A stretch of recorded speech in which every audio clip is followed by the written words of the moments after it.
Hi, I'm Rick Stivers with YoungMartin'sReels, and today we're going to be working on this K-Mart Sportfisher 200. And I know that this reel really isn't worth much. It's been through a hard life, and but it still seems to function pretty well. What I'm going to do, I've got the checklist here. Let's take a quick look at what we got and what we don't have. I was not able to find a schematic for it. The reel is complete, as far as I can tell. Is anything physically broken? Yes. On this foot right here, the reel is broken. And I'm hoping to be able to patch that. I don't know that I can. I'm going to try and see what happens. I've never tried to fix one of these feet before, but I'm going to give it a shot. And we'll see how it turns out. Does the reel turn smoothly? Not really. It is turning better right now. I'm going to be honest with you. What happened, I took this reel apart, was videoing it, and for whatever reason the camera died, and when I came back and changed the battery out on the camera, there was no video. So I put the reel back together so that I can show you what we've got, and it is functioning better now than it was, because I had taken some of the nasty grease out of it and had sprayed a little WD-40 in it and put a little grease in a few spots. So it is turning better now, but I didn't completely clean it, so it's still got a ways to go. Does the line release? Yes, the line release does work. If you look here, okay, here's our line release. When we push the button in, it comes up, it locks in place, and when you wind it, yes, it drops down like it's supposed to. There we go. Okay, does the drag work? Yes, the drag does work on this reel. Does the anti-reverse work? It does. And see, the drag works. Okay, you can tighten it down more, like so, and now the drag is very tight. All right, so the drag does work. Can the drag be adjusted? Yes, it can. Does the handle knob function smoothly? Yes, it does. It needs to be lubricated, but it does. The anti-reverse, does it work? It works better now than it did a while ago. A while ago, it didn't hardly work at all. Now, it does function, just not as well as it should. All right, so that's our checklist. There's no way to turn the anti-reverse off. So let's go ahead and pop this thing apart again, and let me walk you through it. Okay, we're going to take the rotor head off. We've got a washer that sits right there. Okay, now this spool, if you look at it, I don't think you can see it. Maybe you can, I don't know. It says right here, tighten going that way and loosen going that way. So if you go to the loosen direction until it stops and lift out, the spool will come off. It's got these feet underneath it that lock it in to the body. All right, now the next thing we're going to do is remove the handle.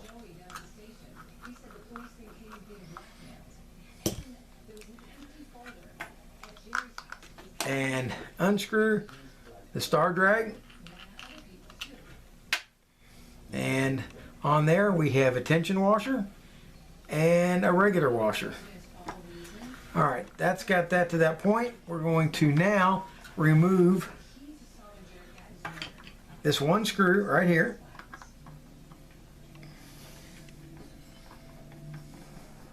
I will say it's going much faster this time, taking this apart. Now that I know how it comes apart. Okay, that's got the side plate off.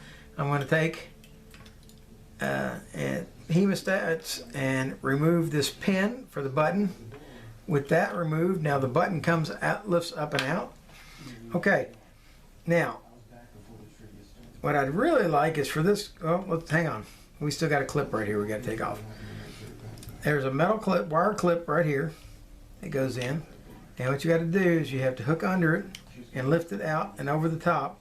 Once you've done that, lift it up and over the top. Come on, you can do it. And now the clip comes out. All right, with that done, let's see if we can remove this axle shaft out the back. I don't think you can, but I'd like to be able to, so let's give it a try. Before, what I did is I dismantled it And I didn't really want to do that again if I could help it, because it's hard on the springs to do that. Let's see if it will come out.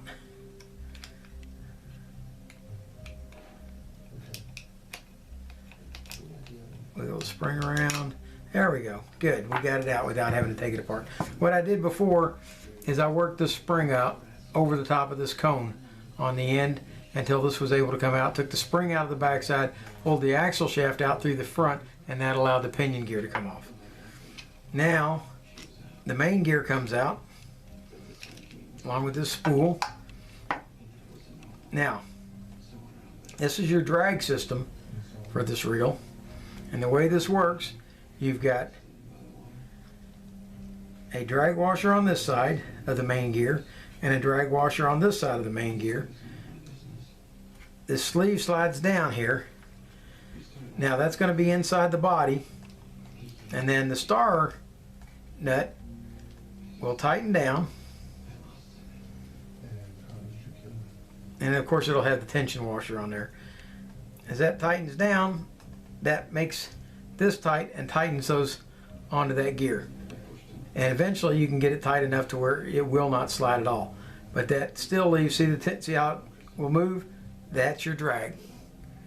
All right, the last piece to come off is going to be the anti-reverse lever inside, and then everything needs to be cleaned up. And this is one I want to wait on it. I'm not going to put it together yet because I want to try to see if I can repair this foot. But you know what? Tell you what, let's go ahead and finish this reel out, and I'll see if I can repair the foot. If I can, I'll add that to the video at the end. But let's go ahead and clean it as though it's going to be perfectly functional reel in the end, and see how things go. So I'm going to come back with clean parts and we'll start putting it back together. Alright, we're ready to start the assembly process. All the parts are cleaned. Some of them are already lubricated. We're going to start putting this back together. The first thing we're going to do is put the anti-reverse gear back in. And there's only one way it will go in, so you're not going to get it wrong. My fingers are I've gone ahead and greased inside there. And we'll grab hold of this and use the hemostats because my fingers are awful big to try to reach down inside there. But you got to get the pin to drop into the hole. There we go. Once the pin is in the hole, take a little grease and lubricate that anti-reverse. With that installed, we're now ready to assemble the main gear and drag assembly. So we're going to start off with the crankshaft post. Now the first thing that goes on that is a drag washer, and we're going to take a little bit of drag washer grease and put it on that drag washer. Go ahead and slide it on there. Next is going to come the main gear. And we'll put a little drag washer grease right in the center of it where that drag washer is going to ride. Turn that upside down, teeth down, and slide it over. Next is going to come the next drag washer. Lubricate it, again with drag washer grease. Slide it down. Why drag washer grease? Originally, I'm sure this was just a regular grease, but drag washer grease has been engineered to allow drags to slide better. And in the original test of this, the drag was very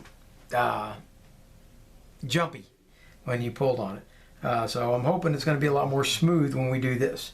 Okay, this shaft now, your crankshaft shaft, we'll get some regular grease. Put a little bit up inside the sleeve, and we're going to put some on the ratchet for the anti-reverse, and spin it around, make sure it's all functional. Now flip this upside down and drop it into the case. And once it's installed properly and around the anti-reverse, it should move okay. It's not getting around the anti-reverse. The anti-reverse isn't moving out of the way. So what you may have to do is stop, drop it back out. Alright, see the anti-reverse right here?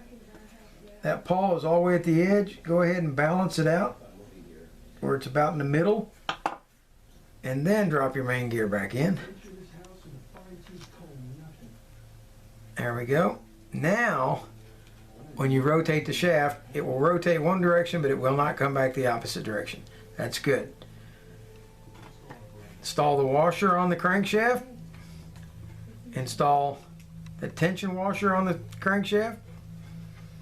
And then come back and install your drag nut, your star.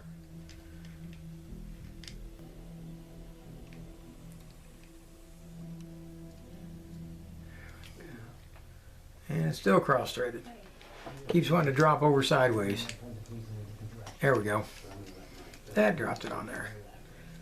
Okay, in order to get it tight, slip the handle on, and then you can tighten your drag down like that. Okay. Now we can only go one way. Now that that's done, we're going to come back and reinstall your axle shaft. And it's been lubed, it's been greased everywhere. And we're going to slide it. Well, first we're going to come down here and slide it up through the buttonhole. Ease it around, drop it over until you get it back in the hole. And then you're going to have to wiggle it some to get it to the spring to clear. There we go. Once that's done, it's time to install the button. Put a little grease on the button here, and it won't hurt to have a little bit up here at the hole where the pin goes through. That'll help keep it from wearing out over the years.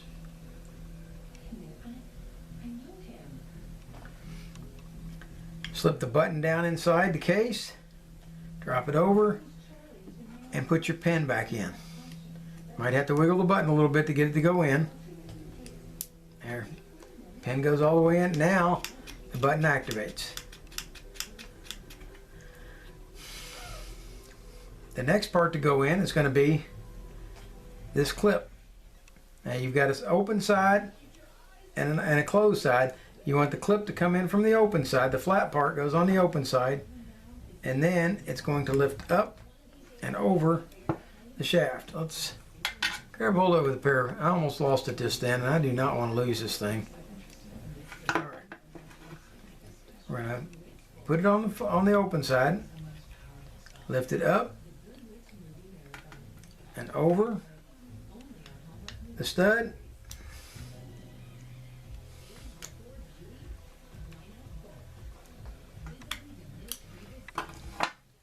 Once you got it over, slide it all the way down where it drops onto the other side. That locks the pin in place, or clip. Now you can put the side cover back on.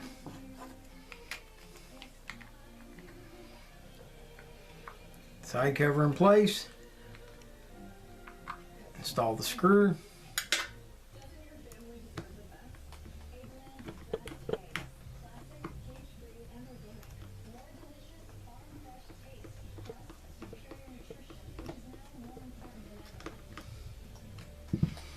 All right. Very nice. Next will come the spool. The spool drops on. Those pins got to go into these slots right here. Once they're there, rotate it counterclockwise and that will lock it into place. And you've got this washer. This may be a metal washer on yours, but on this one it's a phenolic washer. Slip it onto the shaft. Take your rotor, slide it down, install your star washer, and install your nut. Tighten it down. With that done, you can now install your handle.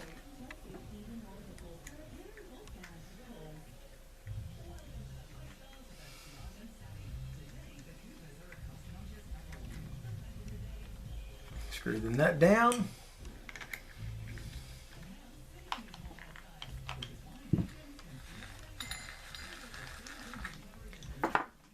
Cover goes back on. There you go.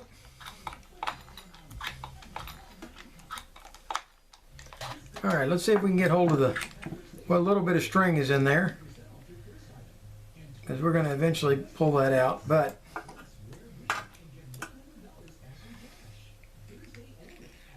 there we go. This will allow us to test our drag, see if we've got it properly set. Wow, this 20-pound test is really heavy stuff, and it's really set.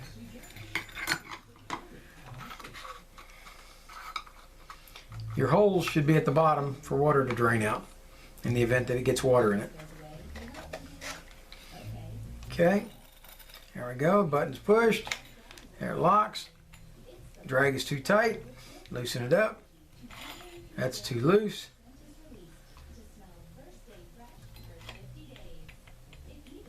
That's too tight. There we go.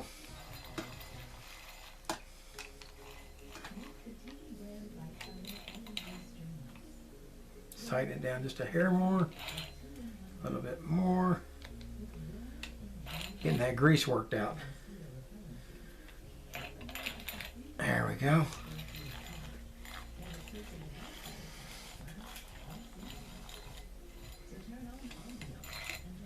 Good. All right. Let's run the checklist real quick and see where we stand.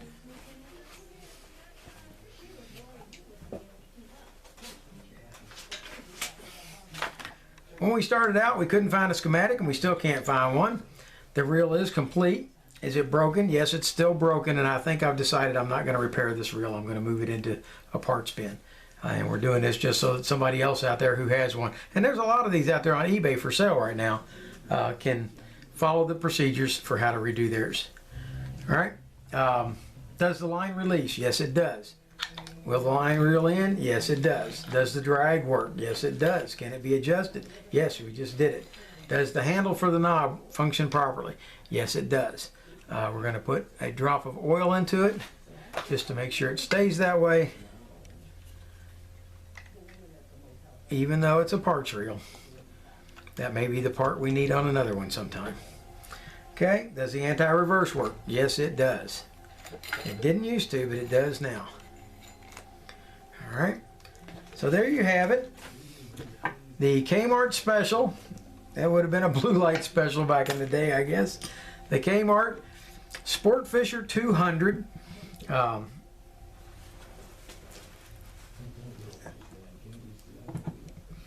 And it's a beat up old reel, but it would still fish if you took it out. If you could get it, if you taped it onto a rod, I think it would work just fine for bluegill fishing. You'd have to put some new line on it. I'd personally put 4 to 7 pound test line on it, somewhere in that range. And that's it. If you like this video, hit the like button. If you don't like the video, by all means, go ahead, hit the dislike button. I would appreciate it if you would tell me what you didn't like so that maybe I can fix that in the future. If you'd like to see more videos like this, please hit the subscribe button. There's a little bell beside the subscribe. It's a notification bell. Hit that and it'll tell you when I'm posting out new videos. And for now, that's Rick Stivers with Young Martin's Reels, signing out.